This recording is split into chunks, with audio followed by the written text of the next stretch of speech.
Pagka yung walang tigil talaga, as in, sumasakit talaga yung ganito namin kasi ganyan siya ng ganyan. Wala siyang tigil.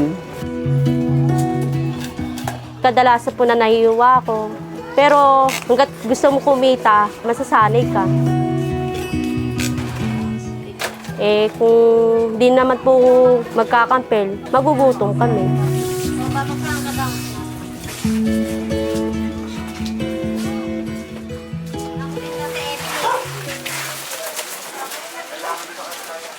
Ako po si Joanna Marie Agbuya, 28 years old na po ako.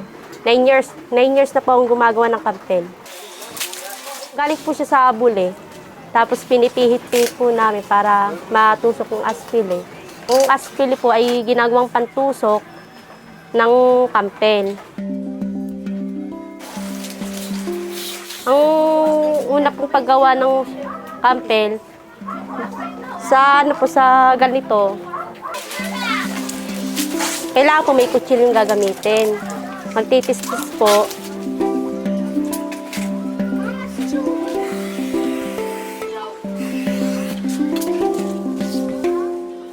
Pagka tis-tis po, kuha ng bule, pipiktalin.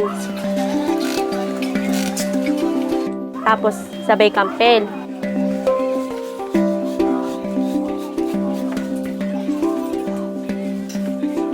Pag kinampil na, yung may pantusok yun, itutusok. Ayun na po yung kinalabasan nun.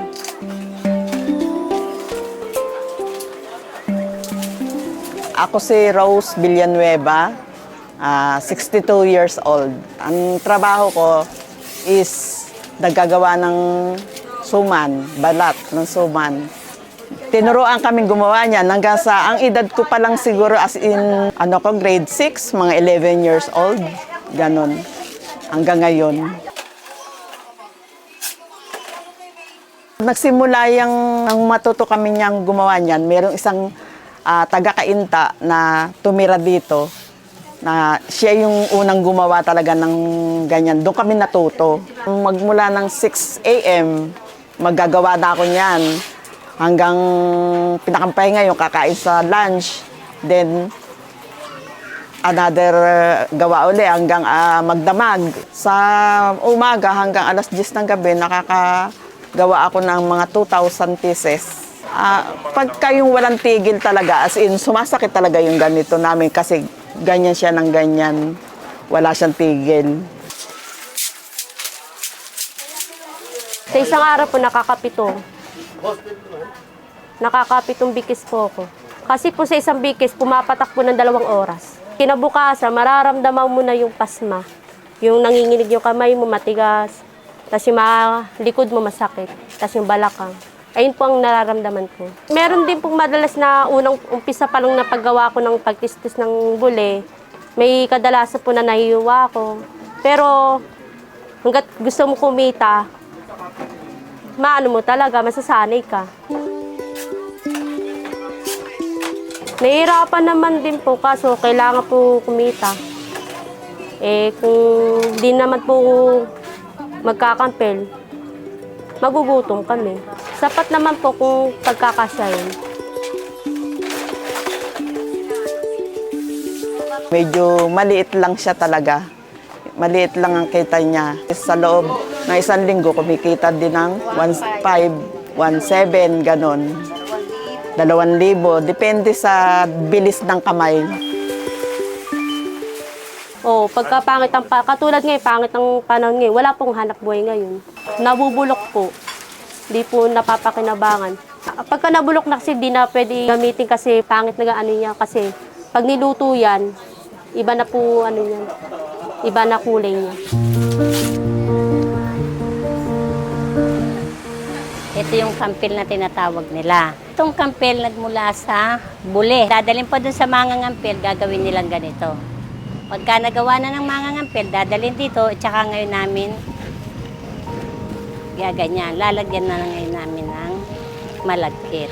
Pagkatapos nito pong lagyan nito, ilagay na dito sa kampil, ari naman po si Sir Marlon.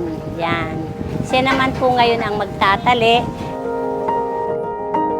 Siya ang magsasalansan.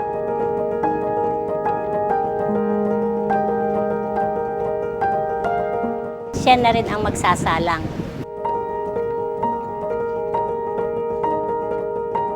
Napakahalaga po ng mga ngampil.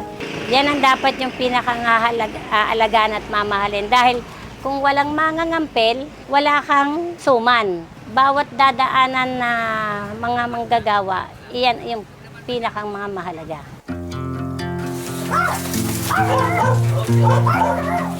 Mahalaga naman po kasi itong sinasahod ko po sa kampe, nakapagbayad po ng tubig, ilaw, pambudget sa bahay. Kaya ito po pinili ko kasi kahit pagkakampi lang po, nakakasama ko yung pamilya ko. Nakikita po yung anak ko, natin sundo ko po.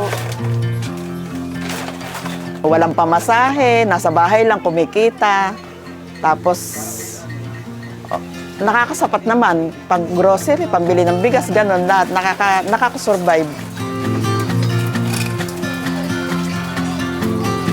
Ultimong mga bata ngayon na generation, marami nang natututo. Nakakatulong sa pagbili ng mga pangangailangan sa school. Tapos yung mga pang ano din sa ano nila, baon, gano'n.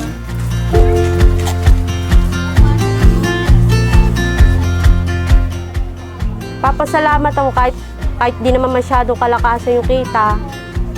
Nagpapasalamat ako dahil dito sa kampe na to, na pagtapos ko yung mga kapatid ko. Sa akin naman po, hanggat nandito ako, itutuloy ko pa rin pang hanap buhay.